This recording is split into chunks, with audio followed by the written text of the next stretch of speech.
Wonderful. Thank you all for joining. As Musa said, I will be discussing the urban sanitation upgrades in Maputo, Mozambique, and associated reduced detection of our enteric pathogens and fecal sludges. So to kind of begin from a higher level, environmental surveillance of pathogens has gained prominence in monitoring SARS-CoV-2 infections, to assist in polio eradication efforts, and is increasingly used to detect a wide range of other targets to support public health programming. Wastewater and fecal sludges represent excreta from many individuals, and these matrices may also be useful in understanding the effects of interventions aimed to prevent infections.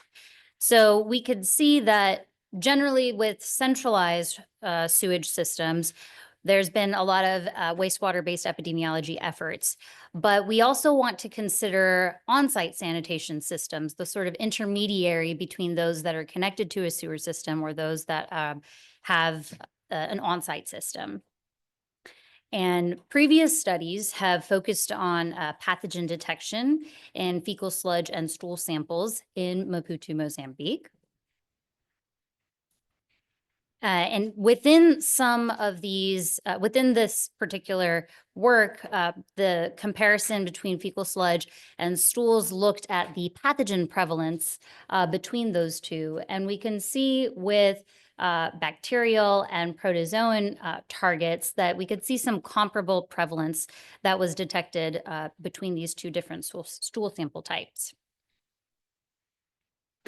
And so within the Maputo sanitation trial, we wanted to further examine the utility of enteric pathogen detections in fecal sludges as an endpoint in a controlled health impact trial using these upgraded urban sanitation upgrades. Is anyone from water and sanitation for the urban poor, what's up in the group? Wonderful. So WhatsApp was, thank you for joining. WhatsApp was in charge of leading our intervention here, and it was an excellent quality, highly well-designed sanitation facility where the controls, there was a massive upgrade in the quality of the intervention.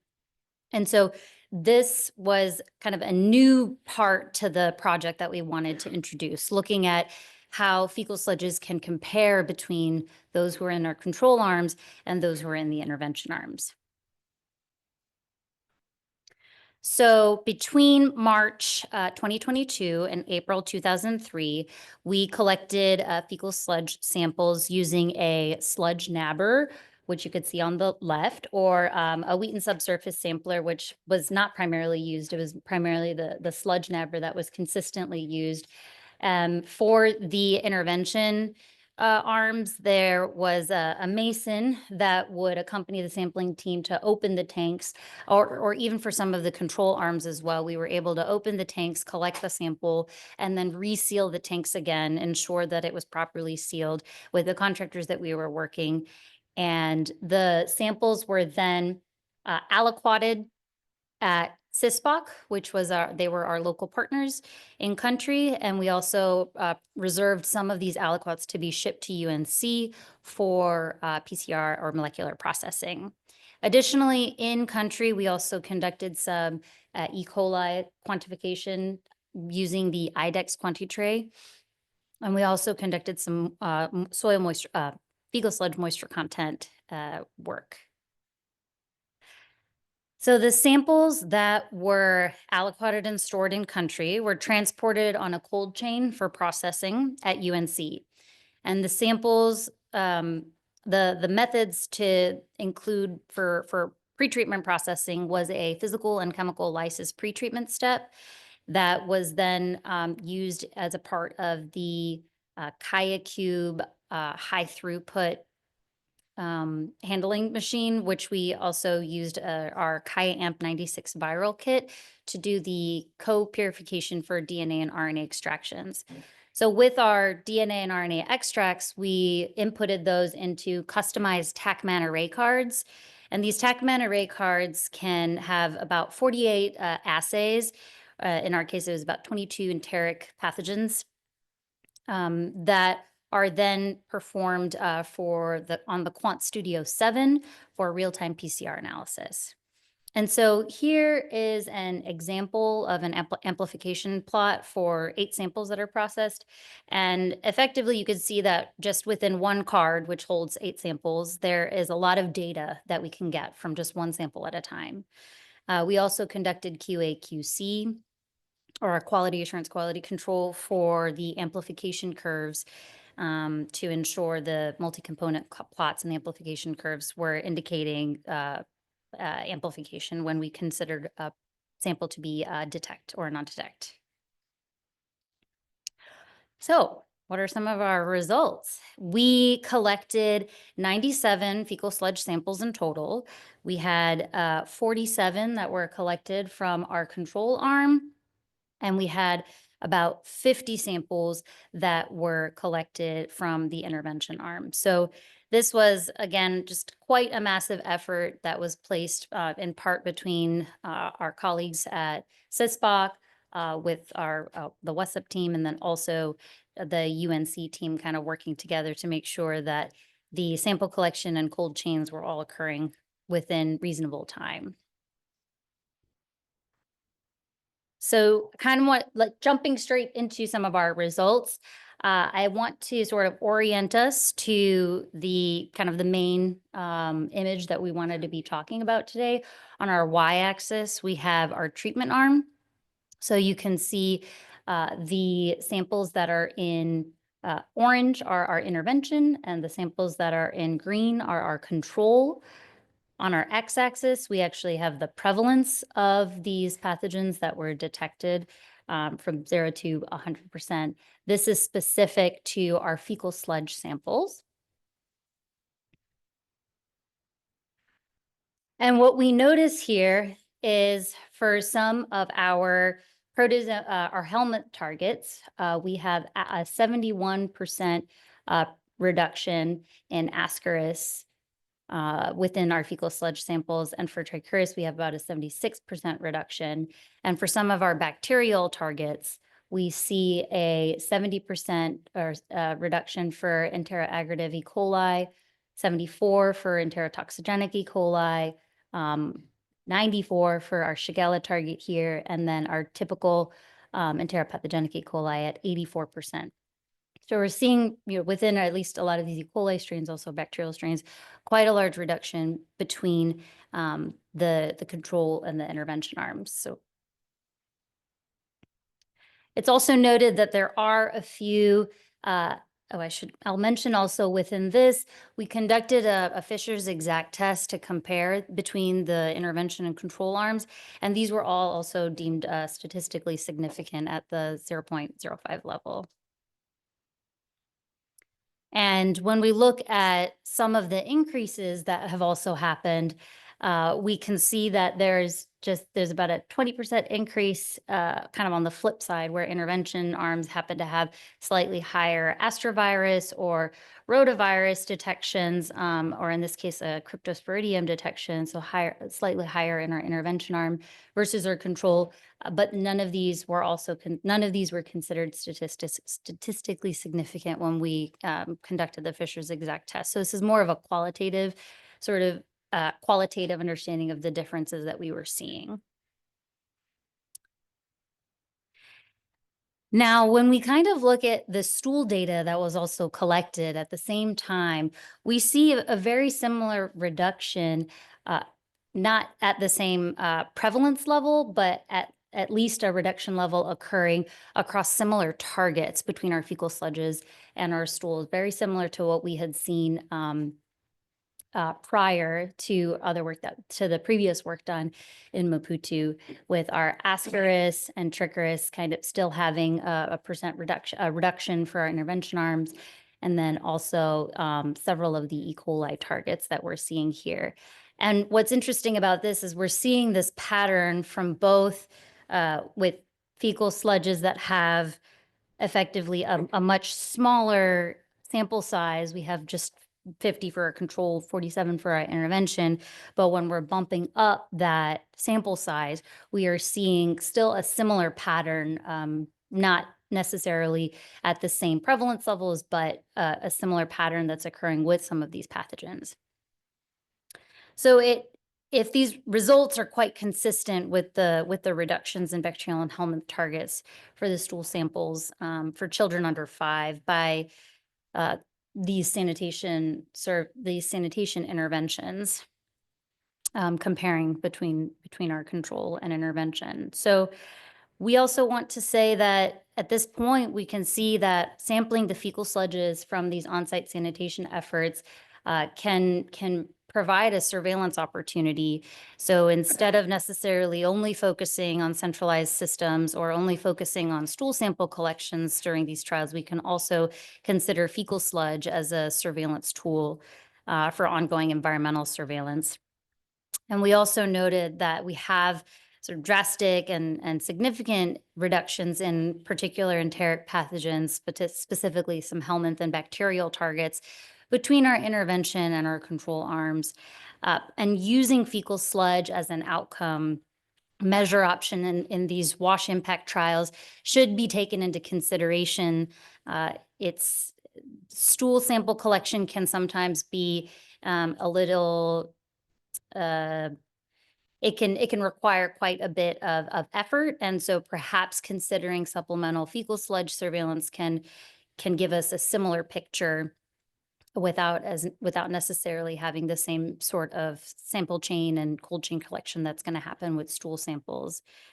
But our next steps that we want to consider really are additional analyses comparing our enteric pathogen data across the fecal sludge and stool samples, and looking at various risk factors from our environmental survey data to these pathogen outcomes, and again, stratifying by arms, which is really one of the novel pieces about some of this work, is being able to see this type of pathogen reduction, enteric pathogen reduction by arm for a surveillance effort.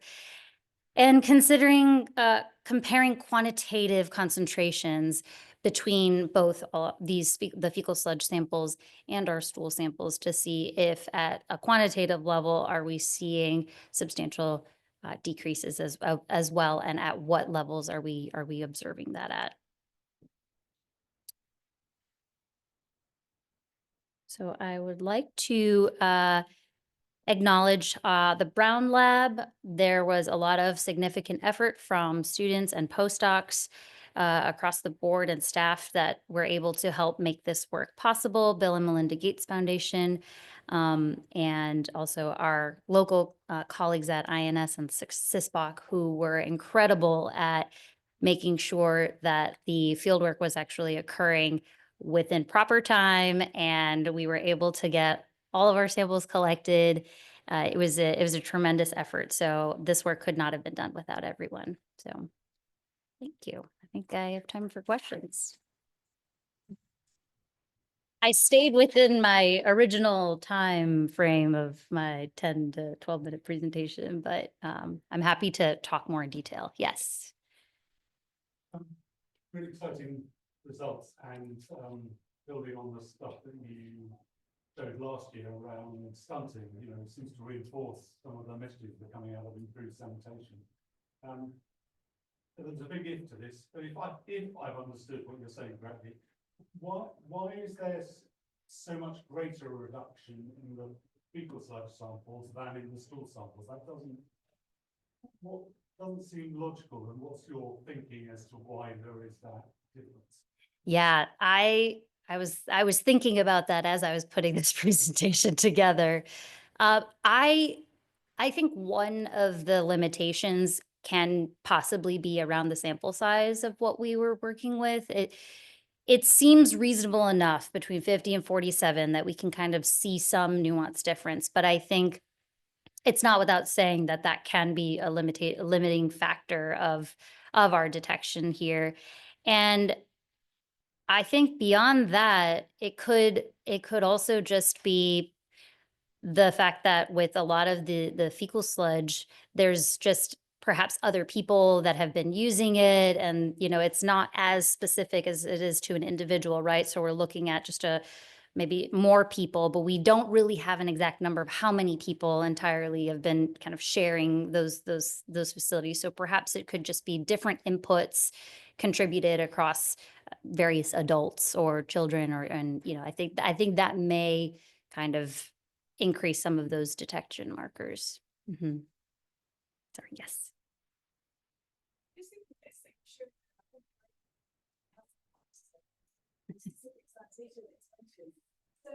And particularly because obviously it's communal sanitation, isn't it? So these aren't household units. And communal shared sanitation is even in like the JMP as repeat sanitation. So like, what would be your recommendation to practice? Or do you want to do more research? Wait a second. I think we should use the microphones because you have people online, so they can't hear what's going on in the room. I'll just repeat. Yeah. So the question was also, based on these particular interventions, would there be additional research that needs to be done, or, that like how exactly can we kind of like further use this for implementation efforts? And I think one of the key things that we realized, and maybe that's why we're seeing this, is just the quality of that intervention. And I think that's kind of where some of the WASH transformation efforts we're tying into, about how the quality of the intervention is really what's making this, maybe how we're seeing such stark differences. So I believe that that's just been a huge contributing factor to the overall, like, these end results, and perhaps the extent of these differences we're seeing. So focusing more on the quality is just going to be sort of a strong recommendation moving forward. I'm going to do this and then here.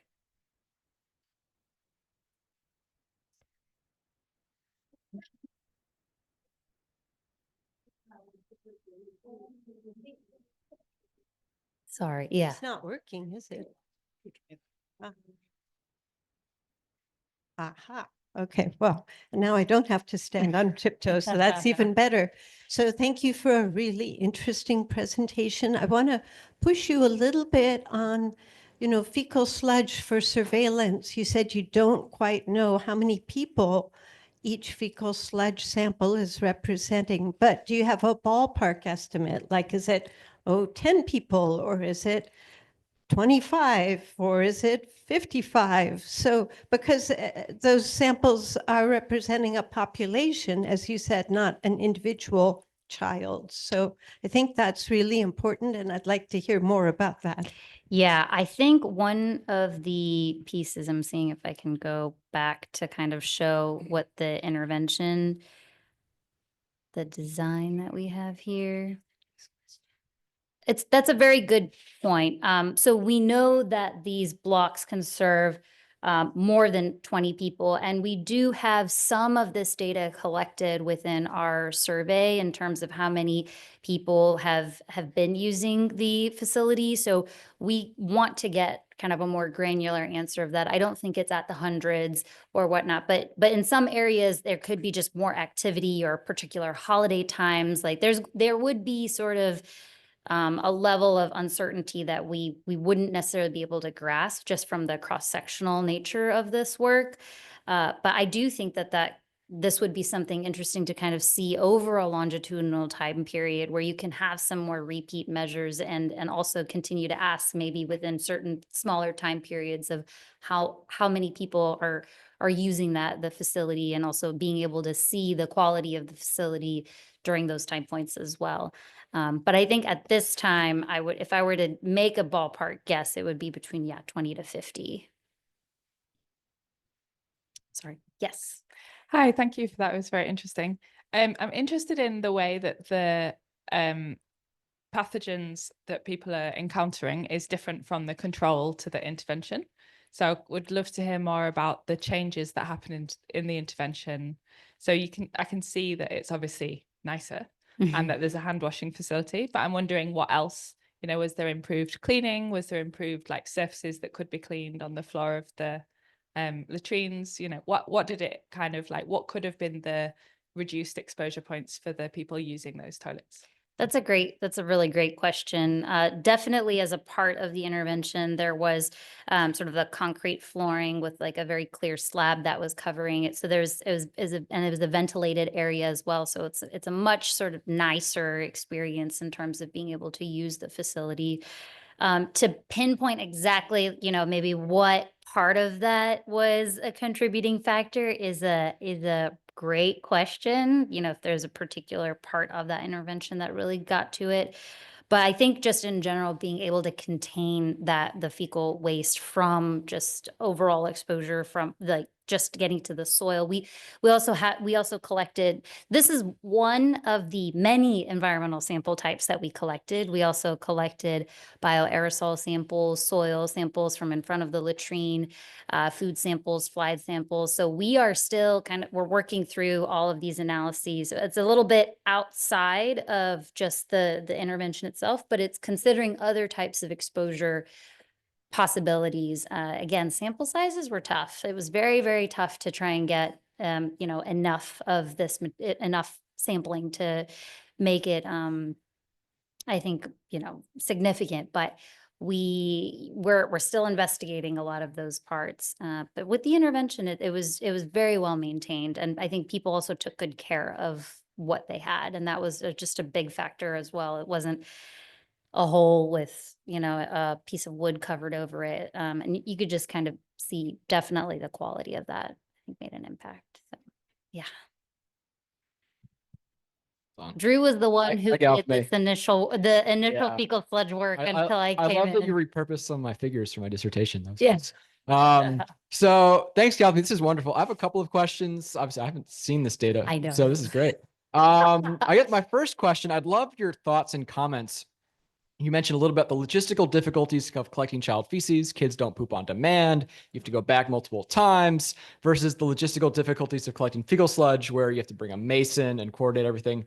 Like pros and cons of each. If you're trying to do this work again, like is one of these much logistically easier than others? Because I know a lot of I'm curious what you think about logistics of both of them and if there's one that might be preferable in terms of logistics. That's a fantastic, you guys are all having great questions. I love this. So I think one of the things, a lot of the feedback that we got from the enumerators in the field, they really didn't like collecting fecal sludge samples. They actually hated it. It was just, it was smelly. They did an excellent job in terms of trying in the working with the contraption, having zip ties, really making things be as disposable as possible and preserving just only what you need. So it got faster. They got like really efficient with it, but it was still not the most pleasant collection experience. Whereas I think it's different with the child stool feces. The parents are kind of managing a lot of that collection. It's not necessarily on the enumerators to sort of do the handling. So even from a handling perspective, there are sort of, I would say a disadvantage to the fecal sludge and advantage to the stool.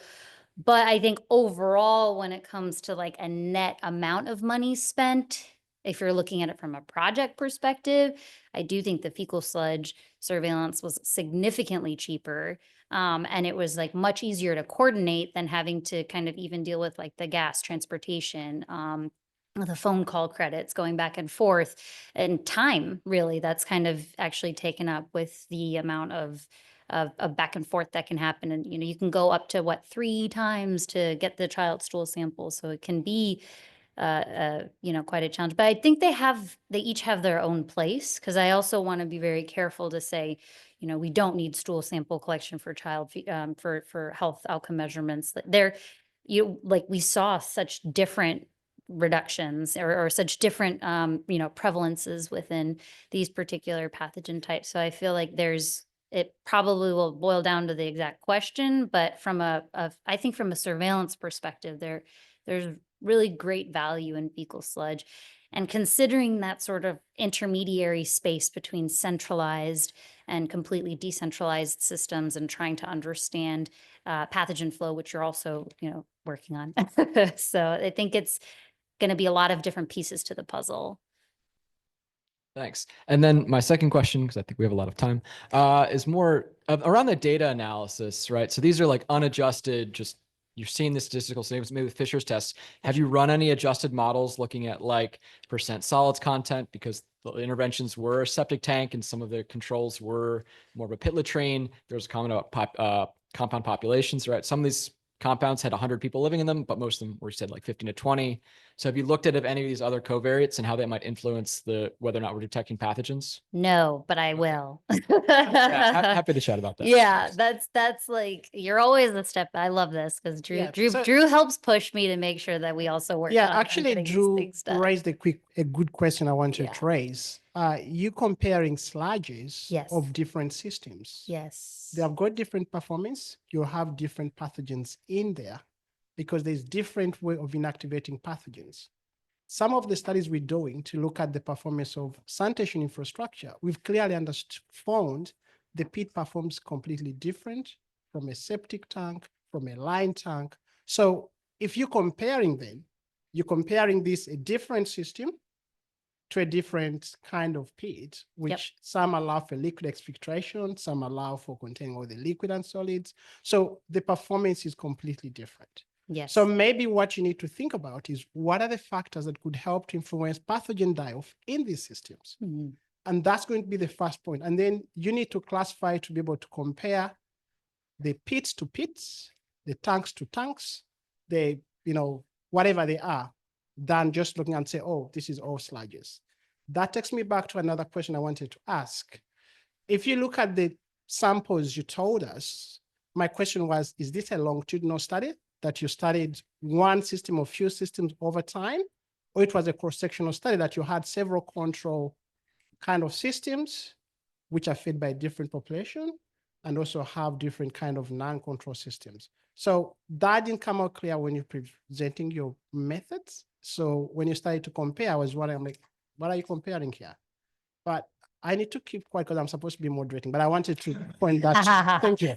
No, that's a great question, Musa. And to clarify, this was, so the previous work that was done was before we kind of had this follow-up trial. This follow-up approach was really to look at the children that were born into these intervention arms and to see and to have the control arms to compare with. So that the main focus, the main primary outcome with that was to look at the children born into the control arm, into the intervention arms, and seeing the difference. Now, when it came to the actual sample collection, the fecal sludge sample collection, it was just a cross-sectional time point. So it was just one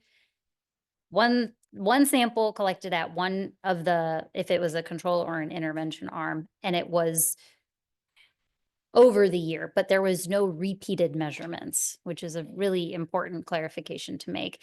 And then absolutely to kind of get down to the nitty-gritty about the differences between these systems, I think is really important. One of the largest challenges that we had with our control sample collection was the actual collecting of the sample, because a lot of times if it was raining or if it was there were a lot of examples of it being unsafe to collect the sample because there was flooding nearby. And so it was like the ground was unstable where the actual latrine itself was. So it's the quality of even the control is a bit of a spectrum as well. And I think that needs to be clarified and detailed as well. Thank you. Thanks for a great presentation. I'm sensitive to the fact that there's a challenge in collecting human fecal samples, stool samples. So about 20 years ago, a colleague of mine from Wake Forest Baptist Medical Center developed a simpler way to collect stool samples, which is to take material that's soft on one side and absorbent, has a plastic backing. It was actually made out of, bench coat material, which could be cut into pieces corresponding to toilet paper. And we collected stool samples both here in North Carolina and actually in South Africa using this method. So people just wipe themselves with this and get a generous amount of fecal material.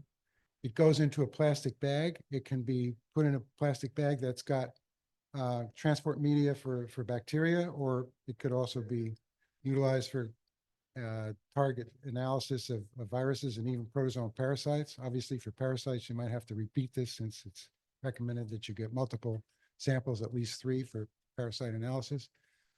But the method worked very well, and we were able to get very good recoveries of the microbes from those samples.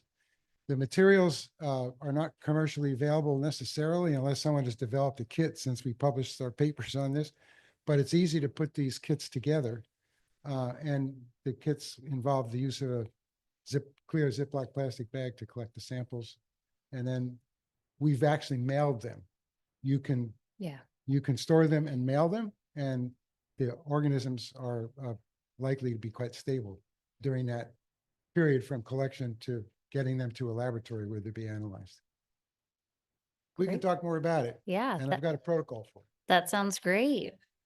I think that's really interesting, but it's also another point about sample collection, right? And just being able to, adapt to sample collection opportunities that are going to work best for the local situation. We, at least with our fecal sludge sampling, our team CISPOC, they really trialed and errored and got very efficient with I think we were using condoms to actually cover the external part of our Falcon tube, and it was working fantastically to just like make sure, and all you have to do is just take that off and you have a very clean tube. So even using just kind of local supplies and innovative designs of just the actual collection was, I thought, quite interesting, and it was way easier to use than the Wheaton subsurface sampler. I don't even think we ever took that out, like, after the first time we were there. So but I think with just ongoing stool sample collection, there's definitely forms of improvement for this. So, yeah. Is there anyone else presenting? Oh, okay. It's a short question. So a few of us have been talking about like the politicization of WASH research and how it can become a very political endeavor. And I was just wondering, particularly thinking that the narrative for a long time in the WASH sector has been that you need like a really high coverage of sanitation to have a public health impact. Then have you thought about how these results might be used both positively and negatively in terms of like political implications? Wow. Yeah. I personally don't think I've thought about the negative implication of having a high quality latrine, but I think it really does come down to the equity around this work. And so there's going to be in fact, actually, I should mention that there's also a subset of some of our control samples who we called them like independently upgraded. So they wanted to have improved sanitation facilities. So they had gone and found ways of between sort of our initial time point and then actually collecting. There's some independently upgraded facilities that was just taken on by the community. So I think in some ways, that's the positive way of looking at this. There was a lot of people viewing this as something that they wanted to have within their community. Again, it's a densely populated city, so it's an urban environment, and just having sort of the containment was what people saw value in that. But I think when you're considering, this type of high quality intervention in possibly rural areas, there may be more stigmatization around it, or it perhaps would need to have a lot more community involvement before any of those things are implemented. So context is going to always matter. And I think the location is going to matter, and also who is locally involved. I really want to credit CISPOC for so much, because they have an amazing established field work within the community themselves. So it's so easy to work with the community because they've established this very trusted relationship, because they do multiple projects. It's like various vaccine distribution and other research on, I think there was a food preparation research, vaccine development research. And so the community is very much engaged with a stakeholder that also can work with us, and being able to have that right balance of power, effectively, of they have the power of it being in the field, and we respect that. And I think it was just such a very mutually respected kind of environment that allowed so many of these pieces to fall into place. I think that's another part that we don't talk about entirely, but it does play a role in how these types of facilities would be perceived in the community. So I think that's always important, something to be very careful of. I hope that answered your question. I think it did, yeah.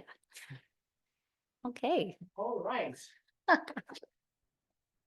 This is unexpected, but thank you guys. This is great. I appreciate it. Thanks, So Lisa. I think she's done a good job. And I think it's always good when you get a crispy presentation and engagement with the audience and not to dilute that. So because of that, I think we should stop here because that's enough. We don't want to dilute. So we're going to stop here now to think about the results and the engagement we've had with her and think about how do we, move forward to really measure pathogens in these sludges. Thank you so much for today. See you in another session.